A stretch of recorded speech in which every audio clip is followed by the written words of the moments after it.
जय श्री राधे फ्रेंड्स। सुहास और दीप्ति भी फटाफट सीढ़ियों से होते हुए शनाया के कमरे में आते हैं। ध्रुव शनाया को बिस्तर पर लिटा देता है।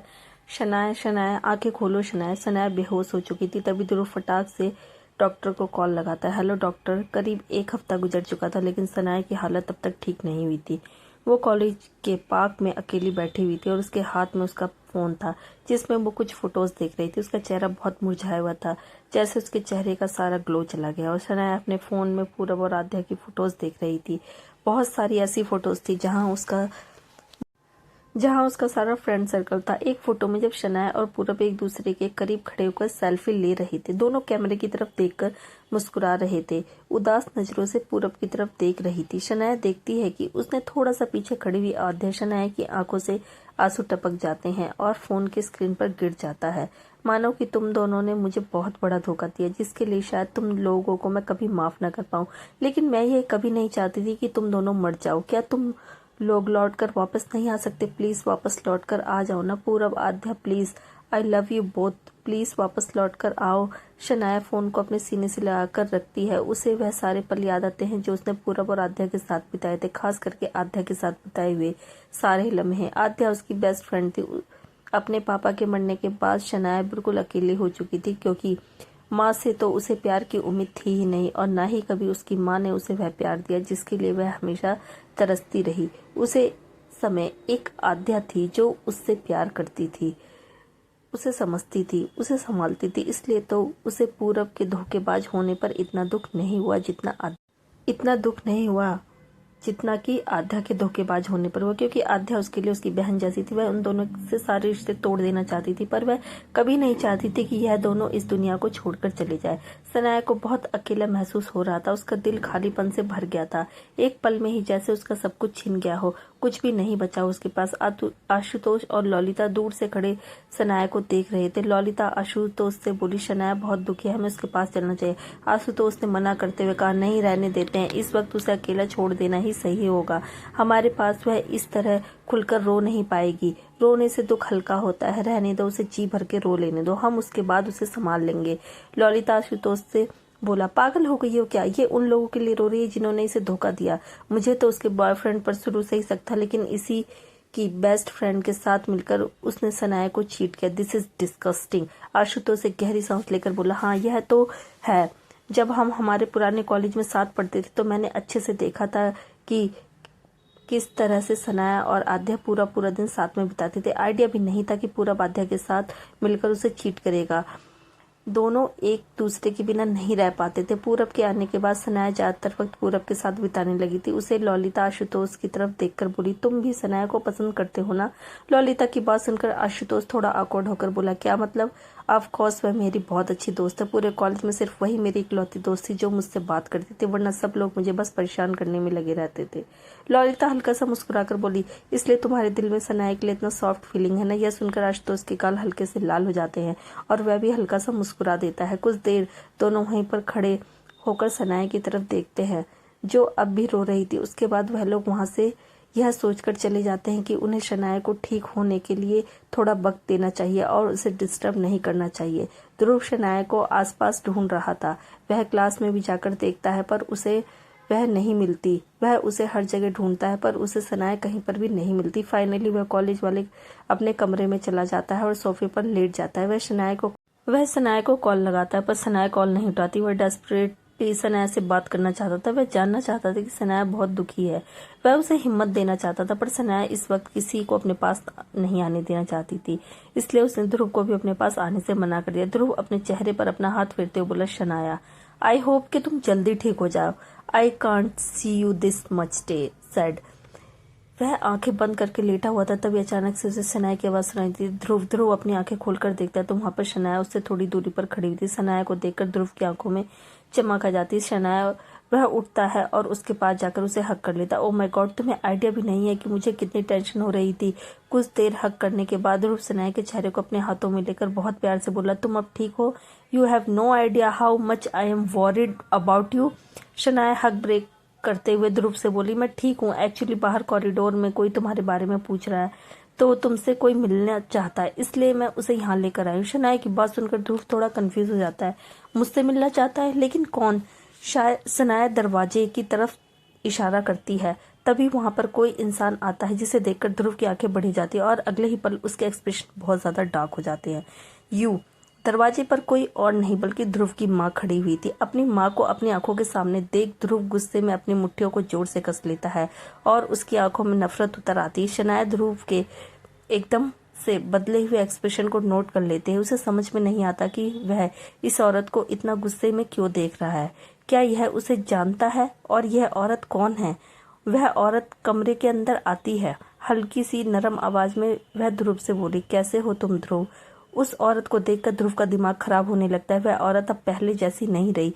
पहले वह बहुत खूबसूरत थी, उसके चेहरे पर बहुत चमक थी, लेकिन अब ऐसा लग रहा था जैसे उसके चेहरा बिल्कुल पीला पड़ चुका है, सारा ग्लो चला जा चुका है। शरीर से भी काफी कमजोर लग रही थी। ध्रुव किसी तरह से अपने गुस्से को कंट्रोल करके शनाया की तरफ देखकर थोड़ी नरम और कोल्ड आवाज में बोला, शनाया तुम जाओ यहाँ से, मैं तुमसे बाद में मिलता हूँ। शनाया थोड़ी कंफ्यूज हो जाती है, लेकिन उसे ध्रुव की आंखों में कोल्डनेस दिखाई देती है, इसलिए वह ज्यादा कुछ नहीं बोलती है, चुपचाप सर हिलाकर वहां से चली जाती है। शनाया के जाने के बाद ध्रुव उस औरत की तरफ देखकर गुस्से में बोला, आपकी हिम्मत कैसे हुई यहाँ पर आने की? वह औरत काफी नरम आवाज में ध्रुव से बोली, तुम अब तक मुझे बहुत गुस्सा होना, पता है तुम्हारे गुस्से और तुम्हारी नफरत की वजह से मैं बहुत अच्छे से समझ सकती हूँ। इस बात पर ध्रुव चिल्लाकर बोला, नहीं समझ सकती, आप बिल्कुल भी नहीं समझ सकती। अगर आप समझ सकती होती तो वह नहीं करती जो आपने मेरे साथ किया। देखिए, मैं आपके साथ कोई बदतमीजी नहीं करना चाहता, चुपचाप यहाँ से दफा हो जाइए, मुझे आपकी शक्ल भी नहीं देखनी, आपसे बात करने में मुझे कोई भी दिलचस्पी नहीं है। वह औरत ध्रुव के इतने कठोर लहजे को बर्दाश्त कर लेती है, पर उसे बहुत तकलीफ होती है। जिस तरह से ध्रुव उससे बात कर रहा था, उसकी आंखों में आंसू आ जाते हैं। मैं यहाँ तुमसे माफी मांगने आई हूँ, क्या अपनी मॉम को माफ नहीं करोगे? तुम बचपन में जब तुम गलतियां करते थे तो मैं तुम्हें माफ कर देती थी, आज क्या तुम मुझे एक बार अपनी मॉम को माफ नहीं करोगे? ध्रुव उस औरत की तरफ देखते हुए बहुत ठंडी आवाज में बोला, गलती और गुनाह में बहुत फर्क होता है। आप मुझे मेरी गलतियों के लिए माफ करती थी और मुझसे अपने गुनाह की माफी मांग रही हैं। आपने एक छोटे से बच्चे का कत्ल किया है, एक 5 साल के ध्रुव को खत्म कर दिया। जब आप छोड़कर गई थी तब मैं किस तरह से रो रहा था, आपने देखा नहीं, एक बार भी पलटकर नहीं देखा अपने बच्चे की तरफ, देखने की हिम्मत भी नहीं की आपने। इतना पत्थर दिल किसी मॉम का तो दिल नहीं हो सकता, बिल्कुल भी नहीं। आप तो मॉम कहलाने के लायक ही नहीं। चली जाइए यहाँ से, मेरा दिमाग खराब मत कीजिए, वरना गुस्से में मैं क्या कर बैठूंगा ये खुद मैं भी नहीं जानता। आपका बेटा उसी दिन आपके लिए मर गया था जिस दिन आप उसे छोड़कर चली गई थी। मैं आपका बेटा नहीं हूँ और मेरा आपसे कोई भी रिश्ता नहीं है। ध्रुव की बातें उस औरत के सीने में खंजर की तरह लग रही थी। वह ध्रुव से बोली, मैं जानती हूँ मैंने जो भी कुछ तुम्हारे साथ किया वह माफी के लायक तो बिल्कुल भी नहीं है, फिर भी आज मैं आखिरी बार तुमसे मिलने आई हूँ, इस उम्मीद में कि शायद तुम अपना मन बदल लो, शायद एक आखिरी बार तो कम से कम मुझे अपनी मॉम बुला लो। तुम्हारी नाराजगी और तुम्हारी नफरत का बोझ हर रोज झेलती हूँ मैं, अब बर्दाश्त नहीं होता मुझ में। तुम जानते हो कि मैं तुमसे बहुत प्यार करती हूँ ध्रुव, तुम मेरी जिंदगी हो। इस बात पर ध्रुव अपनी आंखें रोल करके उस औरत से बोला, हाँ जानता हूँ मैं कि कितना प्यार करती हैं आप मुझसे, देखा मैंने उस दिन। एक माँ का अपने बच्चे के लिए ऐसा प्यार कोई देखे तो उसकी आत्मा ही कांप जाए, इससे अच्छा तो उसकी माँ ही ना हो। वह औरत ध्रुव के करीब आने लगती, ध्रुव बेटा मुझे अपनी बात कहने का मौका तो दो। वह जैसे ही 2 कदम आगे बढ़ती, ध्रुव टेबल पर रखे एक वास को उस औरत के पैरों के थोड़ी ही दूरी पर गिराकर तोड़ देता है और गुस्से में चिल्लाता है, मैंने कहा जाइए यहाँ से, चली जाइए, मेरे सामने मत आया कीजिए, मैं आपको नहीं देखना चाहता, गेट आउट। ध्रुव का गुस्सा देखकर उस औरत का दिल जैसे टूट जाता है, उसकी आंखों से आंसू बहने बंद नहीं होते। अपने दिल पर पत्थर रखकर वह मुड़कर वहां से चली जाती है। जब वह बाहर निकलती है तो देखती है कि सनाया वहां पर खड़ी हुई हैरानी से उनकी बातें सुन रही थी। शनाया को देख एक पल के लिए वह औरत हैरान हो जाती है, पर वह अपने आंसू पोंछते हुए सनाया के बगल से निकल जाती है। सनाया बहुत बड़े सदमे में थी। यह औरत ध्रुव की माँ थी। उसे तो इस चीज का आइडिया भी नहीं था। ध्रुव को देखकर लग रहा था कि वह कैसे अपनी माँ से नफरत करता है। उसने ध्रुव की बात भी सुनी। जब ध्रुव ने कहा कि औरत उसे छोड़कर चली गई जब वह 5 साल का था, कैसे कोई माँ अपने बच्चे को ऐसे कैसे छोड़ सकती है? क्या ध्रुव की नफरत जायज नहीं है? क्यों छोड़ा होगा इस औरत ने अपने बच्चे को जब वह उससे इतना प्यार करती है? तो शनाया 2 कदम आगे जाकर कमरे में हल्का सा झांक कर देखती है। ध्रुव अपना सर पकड़कर सोफे पर बैठा हुआ था। उसने अपने बालों को थोड़ा कस के पकड़ा हुआ था। उसका शरीर हल्का सा कांप रहा था। भले ही उसने दिखाया हो कि कितनी नफरत है उसके मन में अभी अपने मॉम के लिए, लेकिन उसके दिल की गहराइयों में अपनी माँ के लिए उतना ही प्यार भी है। इसलिए तो वह इतना ज्यादा तकलीफ में है। हाथों में बास्केटबॉल लेकर ध्रुव ग्राउंड में खड़ा था। वो बार बार उसे जमीन पर पटक कर हाथ में ले रहा था और उसकी नजरें वहां पर थी जहां उसे वो बॉल डालनी थी। ध्रुव के एक्सप्रेशन खराब थे। काफी दूर खड़े होने पर भी उसका निशाना एक जगह पर ही जमा हुआ था। वो बॉल अपने दोनों हाथों में लेता है और उसे हवा में फेंक देता है। एक लंबी छलांग के साथ वो बॉल हवा में उड़ती है, सीधा बास्केट में जाकर गिरती है। ध्रुव पलट कर जाने लगता है कि ग्राउंड में तभी तनुश्री आ जाती है। हाय ध्रुव, व्हाट्सअप बेबी। ध्रुव तनुश्री पर ज्यादा गौर नहीं करता और वह एक जगह पर जाता है जहां पर उसका पानी की बोतल रखी हुई थी और उसकी शर्ट भी। ध्रुव पानी की बोतल उठाता है और उसे ऊपर करके पीता है। पानी उसकी बॉडी पर गिरने लगता है। तनुश्री की आंखों में चमक आ जाती है। ध्रुव की बॉडी बहुत सेक्सी थी, इसलिए तो लड़कियां उसकी दीवानी थी। चेहरे पर एक सेडिक्टिव मुस्कान के साथ तनुश्री ध्रुव के पास आती है। वह ध्रुव की बॉडी पर बहुत सेडिक्टिवली अपनी उंगली फेरती है। ध्रुव, तुम कल रात पार्टी में आ रहे हो ना? ध्रुव थोड़ी कंफ्यूजन में तनुश्री से बोला। कैसी पार्टी? तनुश्री ने ध्रुव से कहा। अब यह मत बोलना कि तुम मेरा बर्थडे भूल गए। तनुश्री के बोलने पर ध्रुव को तुरंत याद आता है कि वह पानी की बोतल को रखते हुए बोला, आई एम सॉरी, मैं वाकई में भूल गया था। तनुश्री ध्रुव के करीब आकर उसके गले में अपनी बाहें डाल देती है। बर्थडे तो ठीक है, कोई बात नहीं, मुझे मत भूल जाना किसी दिन। ध्रुव तनुश्री की बातों पर कुछ खास रिएक्ट नहीं करता। वह अपने गले से तनुश्री की बाहों को थोड़ा पीछे हटाते हुए बोला, I am a little tired Tanu, so please. उसके बाद ध्रुव वहां पर बैठ जाता है। तनुश्री उसके बगल में बैठते हुए बोली, तुम अपने साथ अपनी बहन को भी लेकर आना। क्या नाम था उसका? हाँ, शनाया। उसे भी पार्टी में अपने साथ लेकर आना, ठीक है? शनाया का जिक्र सुनकर ही ध्रुव के एक्सप्रेशन थोड़े बदल जाते हैं। हल्की सी नरमाहट आ जाती है। घर पर शनाया अपने रूम में बैठी हुई थी। उसके हाथ में कुछ चीज थी, एक सफेद पैकेट। देखकर साफ साफ लग रहा था कि वो ड्रग्स का पैकेट है। शनाया अपने साथ ड्रग्स लेकर आई थी। वह इतनी ज्यादा स्ट्रेस और टेंशन में थी, इतनी दुखी थी कि इस वक्त उसे उसके दर्द से बाहर निकालने का सिर्फ एक ही जरिया नजर आ रहा था। यह ड्रग्स जो उसने आखिरी बार पूरब के साथ ली थी। बाद में उसने कई दिन तक ड्रग्स को अवॉइड किया, लेकिन अचानक उसकी बॉडी में ड्रग्स लेने की तलब मचने लगी तो वह खुद को कंट्रोल नहीं कर पाई और ड्रग्स का पैकेट खरीद कर घर ले आई। शनाया उस पैकेट को खोलने लगती है, तभी अचानक कमरे में उसकी मॉम आ जाती है। दीप्ति, शनाया क्या कर रही हो तुम? दीप्ति की आवाज सुनते ही शनाया तुरंत हड़बड़ाकर पलट जाती है और अपने हाथ को पीछे छुपा लेती है। शनाया के ऐसे अचानक डर जाने से और अपने हाथ को पीछे छुपा लेने से दीप्ति का शक भरी नजरों से उसे देखती। धीरे धीरे अपने कदमों को शनाया के करीब लाते हुए दीप्ति ने कोल्ड आवाज में पूछा, क्या कर रही हो तुम? शनाया ने तुरंत बहाना बनाते हुए कहा, वह नहीं मॉम, कुछ भी तो नहीं। लेकिन शनाया के चेहरे पर डर साफ साफ दिखाई दे रहा था। दीप्ति अपनी आंखों को सिकुड़कर शनाया से बोली, क्या छुपा रही हो? हाथ आगे करो। शनाया दीप्ति से बोली, मॉम मैंने कहा ना कुछ भी नहीं छुपा रही हूँ। और आप ऐसे कैसे मेरे कमरे में आ गई बिना दरवाजा नॉक किए हुए? मॉम प्लीज आप जाइए यहाँ से, मैं पहले ही बहुत ज्यादा परेशान हूँ, मुझे और परेशान मत कीजिए। शनाया दीप्ति को वहां से बाहर जाने को कहती है, लेकिन दीप्ति के चेहरे पर अब फ्रस्ट्रेशन और गुस्सा भी दिखाई देने लगता है। वह अपने दांत को पीसते हुए बोली, शनाया हाथ आगे करो। शनाया ऑलमोस्ट गुस्से में चिल्लाकर बोली, आपको प्रॉब्लम क्या है? क्या प्रॉब्लम है आपको? 2 मिनट के लिए आप मुझे अकेला नहीं छोड़ सकती? मैंने कहा जाइए यहाँ से। दीप्ति के बर्दाश्त की हद अब पार हो गई थी। उसने शनाया का हाथ पकड़ के जबरदस्ती आगे किया तो शनाया के हाथ में ड्रग्स का पैकेट मिला जिससे वह छुपा रही थी। ड्रग्स के पैकेट को देखकर दीप्ति का गुस्सा और भी बढ़ जाता है और वह हैरानी भी हो जाती है। शनाया की तरफ देखते हुए बोली, तुम नहीं सुधरोगी ना? फिर से यह ले आई? तुम्हारी प्रॉब्लम क्या है? कहाँ से लाई हो तुम यह गंदी चीजें और गंदी आदतें कहाँ से लगी हैं तुम्हें? अब तुम घर में भी ड्रग्स लेना शुरू करोगी? इस हद तक बेशरम बेहया हो चुकी हो तुम शनाया। तुम मुश्किल से 18 साल की हो। इस उम्र में यह सब करते हो तुम्हें जरा भी शर्म नहीं आती?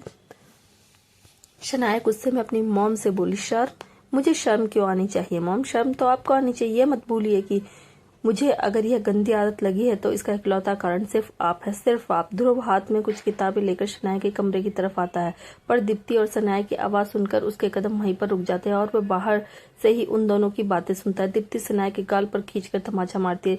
तमाचा इतना जोर का था कि शनाया को तेज दर्द होता है। उसकी आंखों से आंसू आ जाते हैं। ध्रुव यह देखकर बहुत ज्यादा हैरान हो जाते हैं। दीप्ति बहुत नफरत से भरी आवाज में शनाया से बोली, मैंने तुम्हारे डैड से कहा था कि यह बच्चा हमें कोई खुशियां नहीं देने वाला, इसे खत्म कर देते हैं। मैं अबॉर्शन करवा लेती हूँ, लेकिन नहीं, मुझे नहीं पता था कि उन्हें क्यों तुम्हें इस दुनिया में लाने का भूत सवार था। अगर उन्होंने मुझे रोका नहीं होता तो तुम जैसी मुसीबत को मैं अपने पल्ले कभी नहीं पड़ने देती। दीप्ति की बात सुनकर शनाया का दिल दीप्ति की बात सुनकर शनाया का दिल एक बार फिर से टूटकर बिखर जाता है और उसकी आंखों से आंसू बह जाते हैं। साथ ही उसकी आंखों में गुस्सा और नफरत भी भर जाता है। बाहर खड़ा हुआ ध्रुव यह सब बातें सुनता है। दीप्ति शनाया की माँ खुद शनाया के बारे में ऐसा कैसे बोल सकती है। फोटो पर एक कड़वी सी मुस्कान के साथ शनाया ने कहा, मैं आपके लिए हमेशा से ही सिर्फ एक मुसीबत थी ना मॉम। प्यार तो आपने मुझे कभी किया ही नहीं, हमेशा धुतकारा है। हमेशा मुझे यह याद दिलाती रही कि आपके कितने बड़े जख्म की वजह हूँ मैं। आपके साथ जो भी कुछ हुआ उसमें मेरी क्या गलती थी मॉम। मुझे किस बात की सजा दे रही हैं आप। जब मैं पैदा हुई हूँ मुझे कभी माँ का प्यार नहीं मिला। आपके लिए एक मुसीबत की एक पनौती थी। आपकी आंखों में खुद के लिए मैंने हमेशा नफरत देखी और आप मुझसे पूछ नहीं है कि मुझे यह नशे की आदत कहाँ से लगी, वह भी इतनी कम उम्र में। जरा खुद के अंदर झांक कर देखिए, आज मैं जैसे भी हूँ सिर्फ आपकी वजह से। आई रियली विश कि आप मेरी मॉम नहीं होती। काश अपने डैड की बात नहीं मानी होती और अपना अबॉर्शन करा लिया होता तो मुझे इस जिल्लत भरी जिंदगी को नहीं जीना पड़ता। बाहर खड़ा ध्रुव उन दोनों की बातें सुनकर बहुत ज्यादा शॉक था। वह वापस चला जाता है। दीप्ति के जाने के बाद शनाया कमरे का दरवाजा बंद कर लेती है और अपने बिस्तर में तकिए में मुंह घुसाकर जोर जोर से रोने लगती है। I hate you mom, I hate you. क्या इस दुनिया में कोई नहीं है जो मुझसे प्यार करे। I really need someone. मैं बहुत टूट चुकी हूँ, अब मुझसे और नहीं होगा। नेक्स्ट मॉर्निंग ध्रुव और सुहास बाहर जॉगिंग के लिए गए हुए थे। वह लोग पार्क में जॉगिंग कर रहे थे और उसके बाद कुछ स्ट्रेचिंग एक्सरसाइज करने लगते हैं। ध्रुव के दिमाग में अब भी कल शनाया और दीप्ति के बीच हुई सारी बातें घूम रही थी। वह अपने डैड से कुछ कंफर्म करना चाहता था। सुहास स्ट्रेचिंग एक्सरसाइज कर रहा था। ध्रुव सुहास से बोला, डैड क्या मैं आपके साथ सीक्रेट बात पूछ सकता हूँ, if you don't mind. Suhas ने ध्रुव से कहा, हमारे बीच भला कौन सी सीक्रेट बात हो गई, पूछो क्या पूछना है। ध्रुव सुहास से बोला, मैं कल शनाया की कुछ बुक्स देने के लिए उसके कमरे की तरफ जा रहा था तो मैंने देखा कि शनाया और उसकी मॉम के बीच झगड़ा हो रहा था। इस बीच शनाया ने कुछ ऐसा कहा जिस वजह से मैं काफी ज्यादा हैरान हुआ। ध्रुव की बात सुनकर सुहास एक्सरसाइज करना बंद कर देता है और उसकी तरफ देखता है काफी सीरियस एक्सप्रेशन के साथ। ध्रुव अपनी बात को आगे कंटिन्यू करते हुए बोला, मैंने सुना शनाया की मॉम उसको पैदा होने के टाइम पर अबॉर्शन करवाना चाहती थी, लेकिन क्यों, और उन्हें शनाया से नफरत क्यों है, मुझे कुछ समझ में नहीं आया। ध्रुव कंफ्यूजन में अपने डैड की तरफ देख रहा था। सुहास के चेहरे पर बहुत सीरियसनेस देखकर अब ध्रुव को भी थोड़ा क्यूरियस होने लगा, क्योंकि सुहास को कुछ तो पता था, यह साफ दिखाई दे रहा था। सुहास ध्रुव से बोला, इसके पीछे एक बहुत बड़ी वजह है ध्रुव। इसी वजह से दीप्ति शनाया को पसंद नहीं करती, क्योंकि शनाया उसके अतीत का बहुत बड़ा जख्म है। सुहास की बात सुनकर ध्रुव बोला, लेकिन क्यों डैड, शनाया ने ऐसा क्या किया है जो उसकी मॉम उससे इतनी नफरत करती हैं। सुहास ने ध्रुव की तरफ देखकर कहा, जब दीप्ति का पहला हस्बैंड जिंदा था वह दोनों अपनी जिंदगी में खुश थे। एक दिन दीप्ति किसी काम से बाहर गई, आने में बहुत लेट हो गई, रात हो गई थी, उसकी गाड़ी भी खराब हो गई थी। उस रात दीप्ति के साथ एक बहुत बड़ा हादसा हुआ। ध्रुव सुहास की बातों को बहुत गौर से सुन रहा था। कुछ सेकंड चुप रहने के बाद सुहास एक गहरी सांस लेकर बोला, कुछ लोगों ने दीप्ति का रेप कर दिया। यह सुनकर ध्रुव की आंखें बड़ी हो गई। व्हाट? सुहास हल्का सा अपना सर हिलाकर थोड़ी उदासी भरी आवाज में बोला, हाँ, दीप्ति का गैंग रेप हुआ था। इस दौरान उसे शनाया को कंसीव कर लिया। बहुत बाद में उसे पता चला कि वह प्रेग्नेंट है और अबॉर्शन करवाना अब उसके हाथ में नहीं है, क्योंकि उसकी जान को खतरा था और अबॉर्शन कराने में काफी देर हो गई थी। फिर भी उसने अपनी जान का खतरा मोल लेकर उस बच्चे को खत्म करने की ठान ली, क्योंकि वह उस बच्चे को नहीं चाहती थी जो उसके साथ हुए रेप की निशानी था। पर दीप्ति के पहले हस्बैंड ने इस बात से साफ इनकार कर दिया। उसने दीप्ति से कहा कि वह उससे अबॉर्शन नहीं करवाने देगा, वह लोग इस बच्चे को पैदा करेंगे। हालांकि दीप्ति इस चीज के सख्त खिलाफ थी, पर अपने हस्बैंड की जिद के आगे वह कुछ नहीं कर पाई। फिर शनाया पैदा हुई। शनाया के पापा ने उसका बहुत ख्याल रखा, उसे बहुत प्यार किया। वह एक बहुत अच्छे इंसान थे, इसलिए शनाया अपने पापा को बहुत ज्यादा अटैच है। पर दीप्ति के मन में शनाया के लिए जो नफरत थी वह कम नहीं हुई, बल्कि टाइम के साथ बढ़ती गई। वह लाख कोशिश कर ले शनाया को अपनाने की, पर जब जब दीप्ति शनाया को देखती है उसे अपना वह हॉरिबल पास्ट याद आ जाता है। इस वजह से उसे एक्सेप्ट नहीं कर पाती। दीप्ति और शनाया के बीच कड़वाहट से भरे रिश्ते का सच जानकर ध्रुव के तोते उड़ जाते हैं। वह बहुत ज्यादा हैरान हो जाता है। उसने कभी एक्सपेक्ट भी नहीं किया था कि शनाया और उसकी मॉम के बीच इतनी बड़ी खाई है जिसे भर पाना शायद नामुमकिन है। ध्रुव शनाया के कमरे में जाकर दरवाजा नॉक करता है। शनाया अंदर से चिल्लाकर बोली, कौन है? जो भी कोई है, जाओ यहाँ से, लीव मी अलोन। तभी ध्रुव एक गहरी सांस लेकर आवाज लगाते हुए बोला, it's me, open the door. Shanaya कुछ सेकंड बाद दरवाजा खोलती है। दोनों एक दूसरे को देखते हैं। सनाया की आंखें लाल थी, जो बता रही थी कि वह बहुत ज्यादा रोई है। अपनी नजर फेर कर शनाया कमरे के अंदर चली जाती है। ध्रुव भी कमरे के अंदर जाता है और दरवाजा बंद कर देता है। शनाया बालकनी में जाके अपने हाथों को अपनी छाती पर क्रॉस करके खड़ी हो जाती है। ध्रुव पीछे से आता है और उसे अपनी बाहों में हक कर लेता है। शनाया ध्रुव को हल्का सा पीछे धकेलने की कोशिश करती है। ध्रुव हटो। पीछे हटने की बजाय ध्रुव उसे पर अपनी पकड़ थोड़ा और मजबूत करते हुए कहा, कभी नहीं।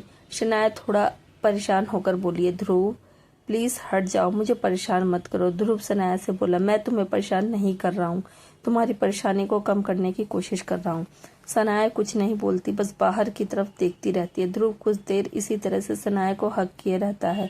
शनाया की आंखें नम थी। कुछ देर बाद ध्रुव शनाया को अपनी तरफ पलटकर उसके आंसुओं को पोंछते हुए बोला, stop being a cry baby. अब तुम बच्ची नहीं हो जो बात बात पर रोने लगती हो। Be strong. जिस सनाया को मैं जानता था वह इतने कमजोर नहीं थी, बल्कि वह तो सबकी वाट लगा देती थी। सनाया ध्रुव से बोली, शायद वह कोई और थी, मैं वह नहीं हूँ। तुम यहाँ क्या कर रहे हो ध्रुव? जाओ यहाँ से, मैं अकेला रहना चाहती हूँ। ध्रुव सनाया से बोला, अकेले तो मैं तुम्हें बिल्कुल भी नहीं छोड़ने वाला। चलो फटाफट तैयार हो जाओ, आज रात को हम पार्टी में जाने वाले हैं। शनाया थोड़ा कंफ्यूज होकर ध्रुव से बोली, कैसी पार्टी? ध्रुव ने कुछ सेकंड चुप रहने के बाद जवाब दिया, आज तनुश्री का बर्थडे है तो उसने अपनी बर्थडे पार्टी में हम दोनों को इनवाइट किया है। यह सुनकर शनाया अपनी आंखें रोल करके फिर से पलट कर जाती है। तुम्हारी गर्लफ्रेंड के बर्थडे पर मैं जाके क्या ही करूंगी, तुम जाओ उसके साथ एंजॉय करो, मैं यहीं पर ठीक हूँ। ध्रुव शनाया से बोला, तुम मेरे साथ चलो, मैं चाहता हूँ कि तुम मेरे साथ चलो, मुझे वहां तुम्हारे बिना बिल्कुल भी अच्छा नहीं लगेगा। शनाया ध्रुव की तरफ देखकर थोड़ी कड़क आवाज में बोली, क्यों क्यों अच्छा नहीं लगेगा? तुम्हारी गर्लफ्रेंड तो होगी ना वहां पर, तुम्हें मेरी क्या जरूरत है? ध्रुव शनाया के करीब आकर उसके एक गाल को हल्का सा सहलाते हुए बोला, मुझे सिर्फ तुम्हारे पास होने से अच्छा लगता है, तुम मेरे साथ चलोगी तो मुझे बहुत अच्छा लगेगा। शनाया एक गहरी सांस लेकर बोली, देखो ध्रुव। सनाया आगे कुछ बोल पाती उससे पहले ध्रुव सनाया को अपनी बाहों में खींच लेता है और सनाया ध्रुव के सीने पर चिपक जाती है। ध्रुव सनाया की आंखों में देखते हुए बोला, लिसन, तुमने मेरे साथ चल रही हो मतलब चल रही हो, तुम्हें समझ में क्यों नहीं आता? मुझे तुम्हारी फिक्र है। इस बात पर सनाया ने ध्रुव की आंखों में देखते हुए पूछा, पर क्यों? मेरी फिक्र तो मुझे पैदा करने वाले को भी नहीं है, फिर तुम्हें क्यों है? मैं हमेशा तुम्हें इरिटेट करती हूँ ना, तुम्हें परेशान करती हूँ, तो मेरी इतनी फिक्र क्यों करते हो तुम? ध्रुव सनाया से बोला, पता नहीं, पर मुझे तुम्हारी फिक्र है। तुम जब उदास होती हो तो मुझे बिल्कुल भी अच्छा नहीं लगता। मैं सिर्फ तुम्हारे होठों पर मुस्कान देखना चाहता हूँ, तुम्हारे चेहरे को हंसता खिलखिलाता हुआ देखना चाहता हूँ। तुम्हारी आंखों में यह आंसू, तुम्हारी यह उदासी मुझे बिल्कुल अच्छी नहीं लगती और बहुत ज्यादा तकलीफ देती है। ध्रुव की बात सुनकर सनाया उसकी आंखों में देखती ही रहती है। ध्रुव सनाया से बोला, पता नहीं क्यों पर मेरा दिल हमेशा तुम्हारे करीब आने को करता है, तुम्हारे आसपास रहने को करता है। Think I am starting to feel something for you. कुछ सेकंड की चुप्पी के बाद सनाया ध्रुव की आंखों में देखते हुए थोड़ी शांत आवाज में बोली, but this is not good. तुम मेरे स्टेप ब्रदर हो, हमारे बीच ये फीलिंग नहीं होनी चाहिए। This is wrong. Sanaya Dhruv को हल्का सा धक्का देकर अपने आप से अलग करती है और कमरे के अंदर चली जाती है। ध्रुव सनाया के पीछे जाता है और उसे पकड़कर फिर से अपने करीब खींच लेता है और दोनों बिस्तर पर गिर जाते हैं। सनाया थोड़ी हैरान हो जाती है। ध्रुव सनाया से बोला, क्या तुम्हारे दिल में मेरे लिए कुछ नहीं? सनाया ध्रुव से बोली, ध्रुव हटो मेरे ऊपर से। ध्रुव सनाया से बोला, पहले मेरी बात का जवाब दो, क्या मेरे करीब आने से तुम्हें कुछ महसूस नहीं होता? जब मैं तुम्हारे करीब आता हूँ तुम्हें छूता हूँ। ध्रुव सनाया से बोला, पहले मेरी बात का जवाब दो, क्या मेरे करीब आने से तुम्हें कुछ महसूस नहीं होता? जब मैं तुम्हारे करीब आता हूँ तुम्हें छूता हूँ, जब मैं तुम्हें किस करता हूँ, क्या तुम्हारा दिल जोर से नहीं धड़कता? तुम्हारे शरीर के रोंगटे खड़े नहीं होते? बोलो। शनाया इस बात का कोई जवाब नहीं दे पाती क्योंकि वह जानती थी कि ध्रुव बिल्कुल सच कर रहा है। वह जब करीब आता है तो उसका पूरा शरीर अजीब सी हरकतें करने लगता है, उसके शरीर में अजीब सी हरकतें होने लगती है और अजीब सी हलचल पैदा हो जाती है। शनाया और ध्रुव एक दूसरे की आंखों में देखते हैं और अब एक दूसरे के होठों पे होठ टिका देते हैं। ध्रुव के होठों पर जाती है सनाया की नजर और उसकी धड़कनें तेज हो जाती हैं। वह ध्रुव के होठों पर एक ही सेकंड भी सब्र नहीं कर पा रही थी। ऐसा करते ही ध्रुव वह भी सनाया पर टूट पड़ता है और दोनों एक दूसरे को पैशनेटली किस करने लगते हैं। ध्रुव के हाथ धीरे धीरे सनाया के कपड़ों के अंदर चले जाते हैं और उसके प्राइवेट पार्ट को सहलाने लगते हैं। किस करते वक्त सनाया के मोन्स, उसकी सांसों और उसकी धड़कनें तेज हो जाती हैं। ध्रुव अपनी फिंगर शनाया की प्राइवेट पार्ट में इंसर्ट करके उसे मूव करने लगता है। शनाया की सांस उसकी हलक में अटक जाती है। उसके शरीर में प्लेजर की एक जबरदस्त सी लहर दौड़ने लगती है। वह ध्रुव को पकड़कर और भी ज्यादा करीब खींच लेती है। ध्रुव सनाया के चेहरे के एक्सप्रेशन को देखकर काफी रिलैक्स फील करता है। वह अपना काम जारी रखता है। सनाया प्लेजर में अपनी आंखें बंद कर लेती है और इस मोमेंट को एंजॉय करने लगती है। दोनों किस ब्रेक करते हैं। ध्रुव सनाया के चेहरे उसकी बेसब्री को अच्छे से देख पा रहा था। वह अपनी फिंगर की स्पीड को धीरे धीरे तेज करने लगता है। सनाया का बदन थरथराने लगता है और उसे एक अजीब सी सेंसेशन होने लगती है। सनाया अपने ऑर्गेज्म को अपने अंदर बिल्डअप होता हुआ महसूस करती है। कुछ देर लगातार ये सब करने के बाद जब सनाया को लगता है कि उसका ऑर्गेज्म बस किसी भी वक्त आने वाला है, वह बहुत ज्यादा डेस्परेट और बेचैन हो जाती है। लेकिन इससे पहले कि ध्रुव उसके ऑर्गेज्म तक पहुंच पाता, कोई दरवाजे पर खटखटाने लगता है और ध्रुव वहीं पर रुक जाता है। अचानक से दरवाजे पर हुई खटखटाहट से जब ध्रुव रुक जाता है तो सनाया के चेहरे पर बहुत ही इरिटेटिंग से एक्सप्रेशन आ जाते हैं। वह इन एक्सप्रेशन में बहुत ज्यादा क्यूट लगती है। दोनों खड़े हो जाते हैं। ध्रुव जाकर दरवाजा खोलता है तो दरवाजे पर ललिता खड़ी हुई थी, जिसने हॉट सेक्सी स्कर्ट पहन रखी। ध्रुव को देखते ही उसे बोली, हेलो, हाय हैंडसम। ध्रुव हल्का सा अपना सर हिलाता है और सनाया की तरफ देखकर वहां से चला जाता है। उसके जाते ही ललिता अंदर आती है। सनाया ललिता से बोली, तुम यहाँ पर क्या कर रही हो? ललिता ने सनाया से कहा, तुम्हें रिसीव करने आए। तुम्हें और ध्रुव को हम लोगों पार्टी में जा रहे हैं ना? सनाया अपनी आंखें रोल करती हुई बोली, तुम भी देखो, तुम लोगों को जाना है तो जाओ यार, मेरा बिल्कुल भी मन नहीं है जाने का। सनाया सोफे पर जाकर बैठ जाती है। ललिता उसके पास जाकर बैठ जाती है। उसकी टांग खींचने लगती है। वैसे तेरा स्टेप ब्रदर यहाँ पर क्या कर रहा था तेरे कमरे में? ऊपर से कमरे का दरवाजा बंद करके क्या चल रहा है तुम दोनों के बीच में? कम ऑन यार, मुझे तो तुम बता ही सकते हो। ललिता की बात सुनकर सनाया के गाल हल्के से लाल हो जाते हैं, पर वह अपनी नजरें चुराने लगती है।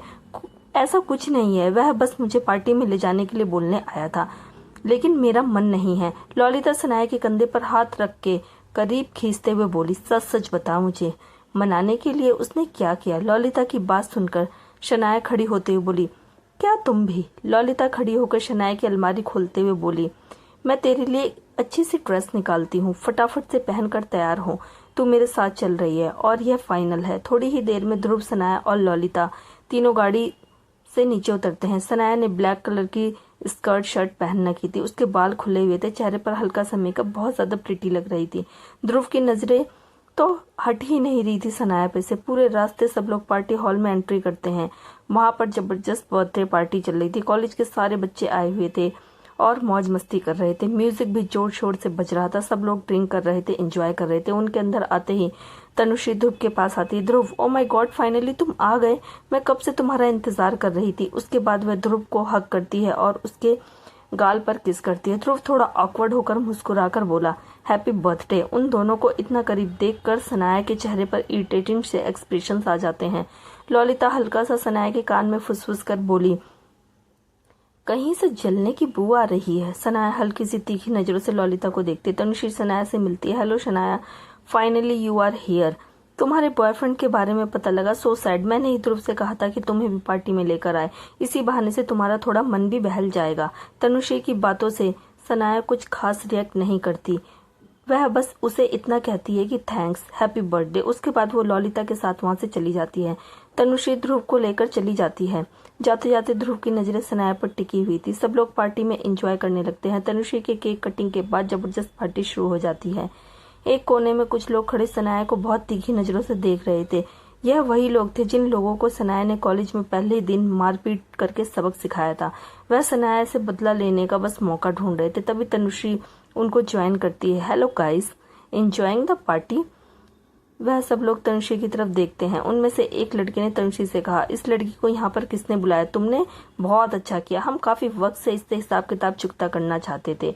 फाइनली ये यहाँ पर आ गई है। तनुश्री भी चारों तरफ देखती है, फिर उनकी तरफ झुककर थोड़ी हल्की आवाज में बोली, तुम लोगों के लिए ही तो मैंने इसे खास अरेंज किया है। इसको पार्टी में बुलाकर मैंने अपना काम पूरा कर दिया।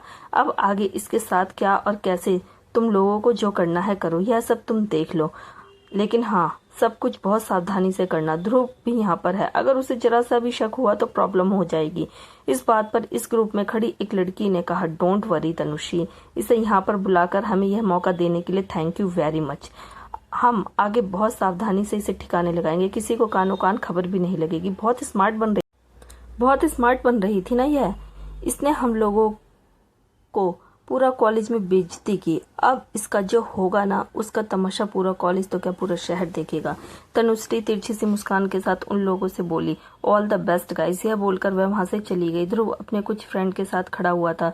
तनुश्री ध्रुव के पास आती और कहती, बेबी लेट्स डांस। उसके बाद वह ध्रुव को लेकर तड़कते भड़कते म्यूजिक पर बाकी लोगों के साथ डांस करने लगती। ध्रुव को अपनी बाहों में लेकर उसे प्यार से हग करके तनुश्री के शैतानी चेहरे पर चमक आ जाती है। वह अपने मन ही मन में शनाया को देखकर सोचती है, मेरे ध्रुव को मुझसे छीनना चाहती थी ना, तो अब जो तेरे साथ होगा उससे तो भगवान भी तुझे नहीं बचा सकते। ध्रुव तो मेरा है, तुम अपने आप को बचाओ।